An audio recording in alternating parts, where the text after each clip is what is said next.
Oi, pessoalzinho do YouTube.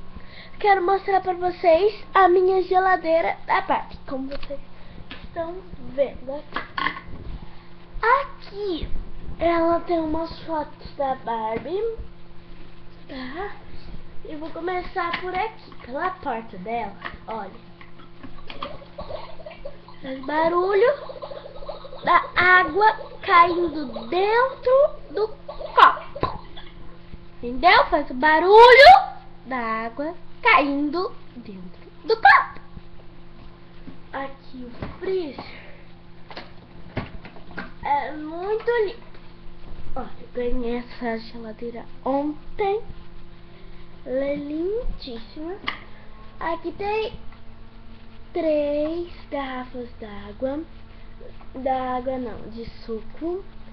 2 de suco. Tem um peixe ali, outro peixe ali. E aqui, o que eu achei interessante, aqui tem cubinhos de gelo. Super interessante.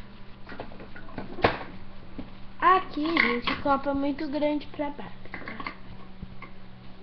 Eu ganhei ela ontem de presente de aniversário. O que eu notei é que quando eu abro a geladeira, o copinho cai. O copinho cai. Eu abro ela assim, ó. Ele cai, ó. Só que parece que é um impulso que tem dentro dessa caixa, que é esse negócio da geladeira. Eu estranhei. A minha geladeira tem luz.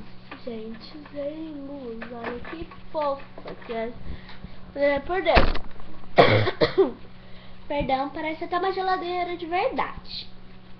Aqui tem suco, ovos, sucos, bolos, bolo, suco, bolo, gavetão com peixe, alguns refris, ovo e suco.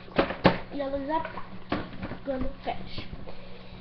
Aqui tem umas listinhas de adesivo. Aqui tem uma foto da Barbie cozinhando, que eu não vou mostrar porque ela é muito pesada. Gente, ó, é pesada. Aqui, ó, da Barbie. E aqui a listinha, tá? Ela é super pesada. Espero que vocês tenham gostado do meu vídeo. Ah, e esqueci de mostrar pra vocês como funciona esse botãozinho aqui, ó.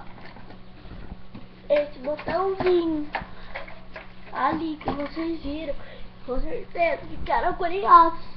Vocês pegam esse negocinho que tem um compartimento, vocês abrem a tampa em cima da geladeira, joga o gelo lá dentro, joga o cubinho, põe aqui, o cubinho tá aqui dentro, ó, aqui não tem nada.